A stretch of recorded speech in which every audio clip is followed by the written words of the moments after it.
అందరికీ నమస్కారం. తిరుమల తిరుపతి దేవస్థానం పాలకవర్గం తిరుపతిలోని శ్రీనివాసం స్పోర్ట్స్ కాంప్లెక్స్ కు ₹1 కోటి కేటాయించడాన్ని వైఎస్ఆర్ కాంగ్రెస్ పార్టీ స్వాగతిస్తోంది. మరి ముఖ్యంగా ఈ బోర్డులో కీలకంగా ఉన్నటువంటి బీజేపీ నాయకులు శ్రీ భానుప్రకాష్ రెడ్డి గారికి మా కృతజ్ఞతలు కూడా తెలియజేస్తున్నాం. తిరుపతికి సంబంధించినటువంటి అభివృద్ధి కార్యక్రమానికి ఏ రూపంలో నిధులు వచ్చినా దాన్ని వైఎస్ఆర్ కాంగ్రెస్ పార్టీ ఎప్పుడు సమర్థిస్తుంది. ఆ పని చేసినటువంటి వాళ్ళందరినీ కూడా అభినందిస్తూ ఉంటుంది. కాకపోతే ఈ సందర్భంగా బీజేపీ నాయకులు భానుప్రకాష్ రెడ్డి గారిని 2 ప్రశ్నలు వైఎస్ఆర్ కాంగ్రెస్ పార్టీ వేదల్చింది. మొదటిది, శ్రీనివాసం స్పోర్ట్స్ కాంప్లెక్స్ కు భక్తులకు ఏం సంబంధం ఉంది? ఎందుకని టీటీడీ శ్రీనివాసం స్పోర్ట్స్ కాంప్లెక్స్ కు ₹1 కోటి కేటాయించింది? దీన్ని మీరు భానుప్రకాష్ రెడ్డి గారు ఎలా సమర్థిస్తారు? రెండవ ప్రశ్న, గతంలో వైఎస్ఆర్ కాంగ్రెస్ పార్టీ హయాంలో తిరుపతిలో భక్తుల సౌకర్యార్థం తిరుమలకు చాలా సులువుగా ట్రాఫిక్ కంజెషన్ లేకుండా చేరుకునేందుకు కొత్త రోడ్లను వేయడం కోసం టీటీడీ నిధులు ఖర్చు చేయాలి అన్నప్పుడు ఎందుకని మీరు అడ్డుకున్నారు? తిరుపతిని తిరుమల అంతా పరిశుభ్రంగా ఉంచడం కోసం ఓ పారిశుద్ధ్య ప్రాజెక్టును అమలులోకి తెస్తే దాదాపుగా 1700 మంది అదనపు పారిశుద్ధ్య సిబ్బందిని టీటీడీ నుంచి మున్సిపల్ కార్పొరేషన్ కేటాయించినప్పుడు మీరు ఎందుకని కోర్టుకు పోయి ఆపారు?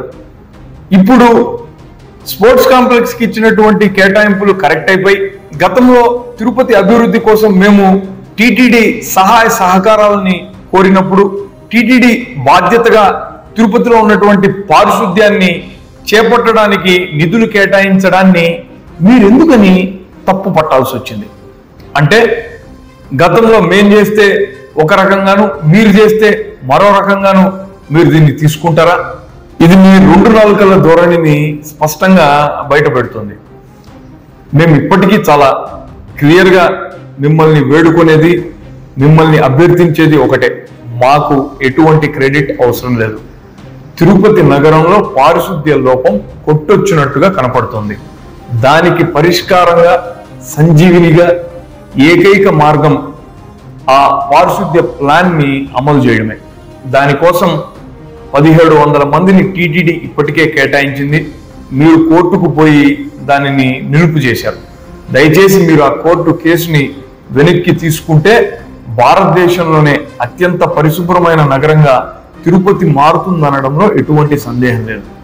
ఈ సందర్భంగా నేను కూటమి ఎమ్మెల్యే అయినటువంటి స్థానిక ఎమ్మెల్యే అయినటువంటి ఆరణి శ్రీనివాసులు గారికి కూడా ఒక విజ్ఞాపన చేస్తున్నాను. సార్, మీరు లోకల్ ఎమ్మెల్యే, తిరుపతిలో తిరుపతి కష్టాలు మీకు కనపడడం లేదా? కార్మికుల ఘోష మీకు వినపడడం లేదా? ఈ పారిశుద్ధ్య సమస్యకు పరిష్కారంగా మీరు చొరవ తీసుకొని భానుప్రకాష్ రెడ్డి గారిని ఇప్పటికైనా ఒప్పించి ఆ కేసు ఉపసంహరణ చేయించగలిగితే తిరుపతిలో పారిశుద్ధ్యం అన్నటువంటిది అత్యద్భుతంగా ఉంటుంది. ఇంతకాలం మీరెందుకు మౌనం వహిస్తున్నారు? టీటీడీ అనేకమైనటువంటి నిర్ణయాలు ప్రభుత్వానికి నచ్చినట్టుగా చంద్రబాబు నాయుడు గారిని మెప్పించేందుకు, చంద్రబాబు నాయుడు గారి ఇంట్లో మనిషి అయినటువంటి శాప్ చైర్మన్ రవినాయుడు గారు అడగంగానే శ్రీనివాసం స్పోర్ట్స్ కాంప్లెక్స్ కు ₹1 కోట్ల కేటాయించుతారు కానీ తిరుపతిలో ఉన్నటువంటి ప్రజానికాల కష్టాన్ని తీర్చడం కోసం మాత్రం వాడరు. అది కూడా టీటీడీ బాధ్యత ఉన్నటువంటి విషయాల్లో కూడా కేటాయింపులు చేయడం లేదు. మీరు ఎందుకని ఇంతకాలం మౌనంగా ఉంటున్నారు? అంటే మీరు స్థానికేతరుడు కాబట్టి తిరుపతి మీద మీకు శీతకన్ను ఉందా? దయచేసి మీరు స్పందించాల్సినటువంటి తరుణం ఆసన్నమైంది. తిరుపతిలో ఈరోజు ఈ పారిశుద్ధ్య ప్లాన్ ని మీరు అమలు చేస్తే మీ పేరు చరిత్రలో నిలిచిపోతుంది. భానుప్రకాష్ రెడ్డి గారు, మళ్ళీ మేము చెప్తున్నాం, ఈ మంచి పేరు మాకు అవసరం లేదు. ఈ పేరంతా కూడా మీరే తీసుకోండి.